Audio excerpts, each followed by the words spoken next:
Programımızı kelamların en güzeli olan Kur'an-ı Kerim tilavetiyle açmak üzere Hazreti Osman Camii İmam Hatibi Sadullah Turan hocamızı davet ediyorum. Euzu billahi mineşşeytanirracim.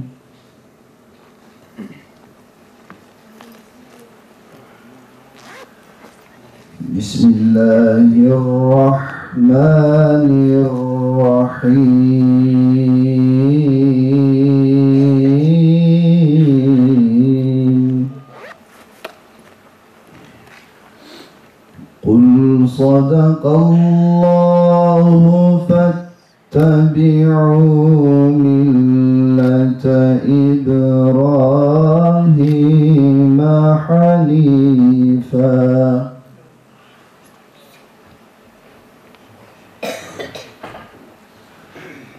وَمَا كَانَ مِنَ الْمُشْرِكِينَ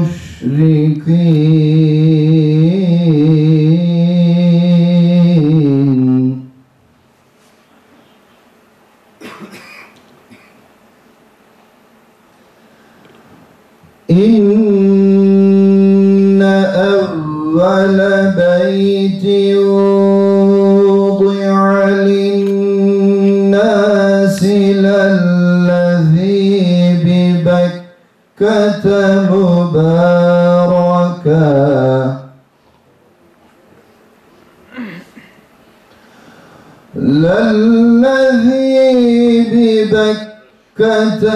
مُبَارَكًا وَهُدًى لِلْعَالَمِينَ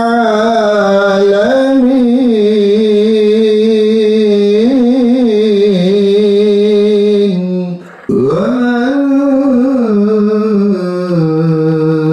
كَفَرَ فَإِنَّ اللَّهَ غَنِيٌّ عَنِ الْعَالَمِينَ.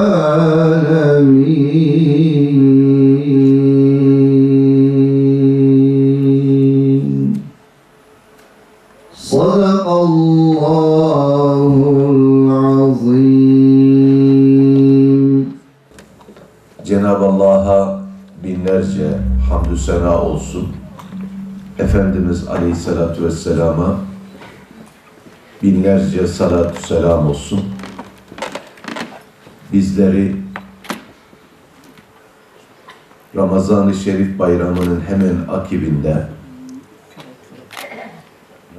bu Şevval, mübarek Şevval ayı içerisinde kutsal topraklara gitmek için hazırlık yaparken bizi bir araya getirdi. Ona çok hamdü sena olsun. Müftülüğümüzün 2019 yılı hac semineri için düzenlediği bu programa hepiniz hoş geldiniz. Cenab-ı Allah hepinize razı olsun inşallah. Değerli kardeşlerim, yaklaşık 1,5 milyon insanımızın içerisinden 2019 yılında Kur'an neticesinde Bingöl'ümüzde de 320 kardeşimiz hacca gitmeyi hak etmiştir. Bu önemli bir lütuftur. Bu önemli bir lütuftur. Çünkü herkesin sıra beklediği bu dönemde kurramızın çıkması bizim için önemli bir hadisedir.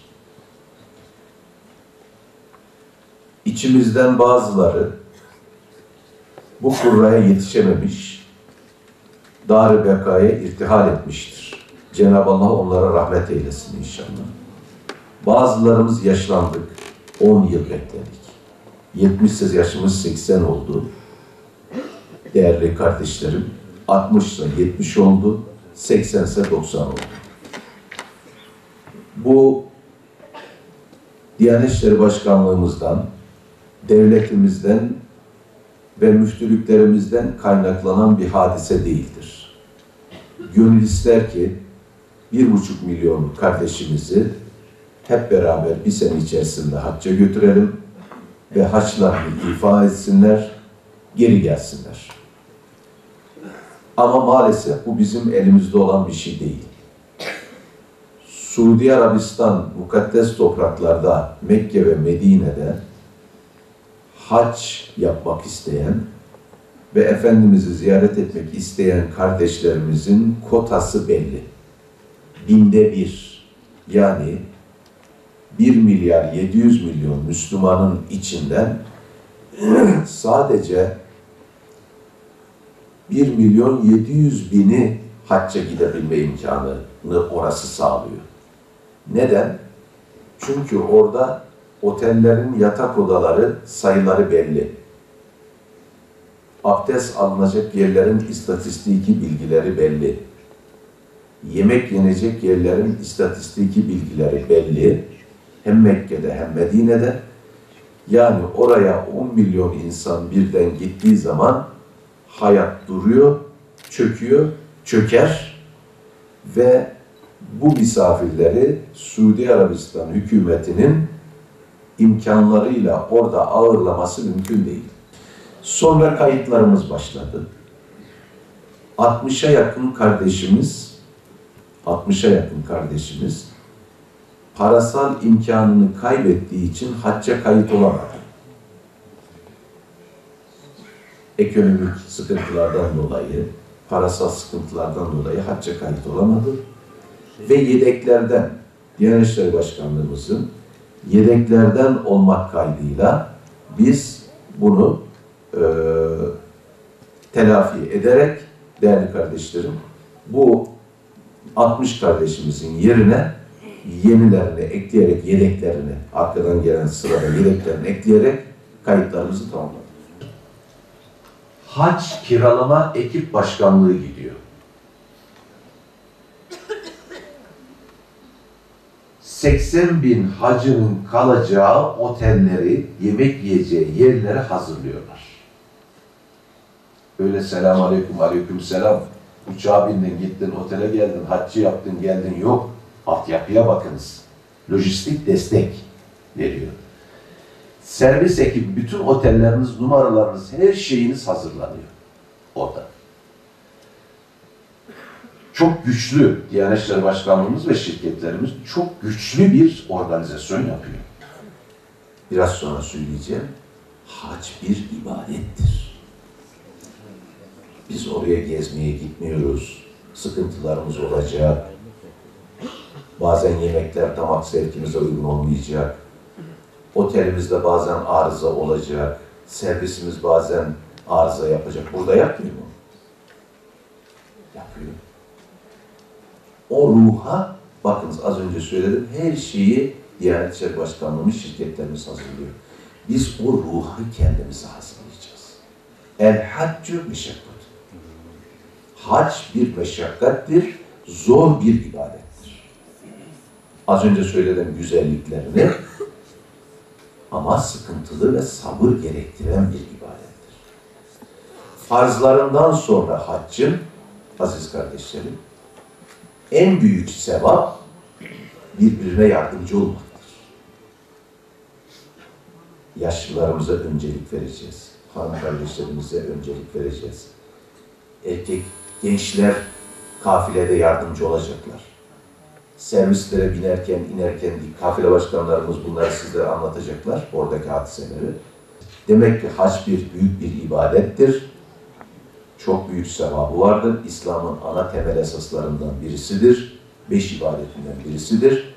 Cenab-ı Allah Celle Celaluhu size hacca gidene de zekat terettüp eder.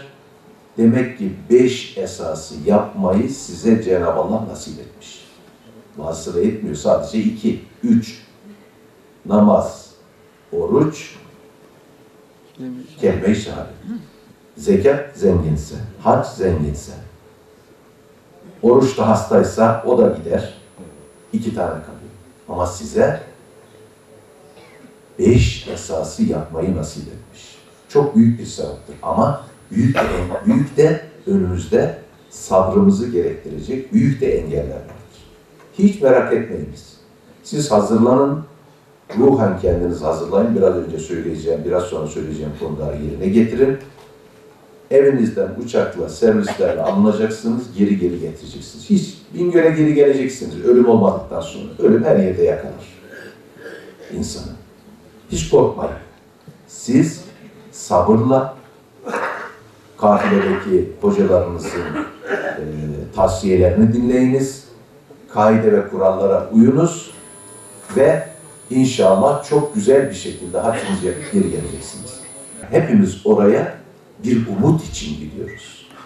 Hanım kardeşimiz de bir umut için gidiyor. Erkek kardeşimiz de bir umut için gidiyor. Nedir? Affedilir umuduyla gidiyoruz.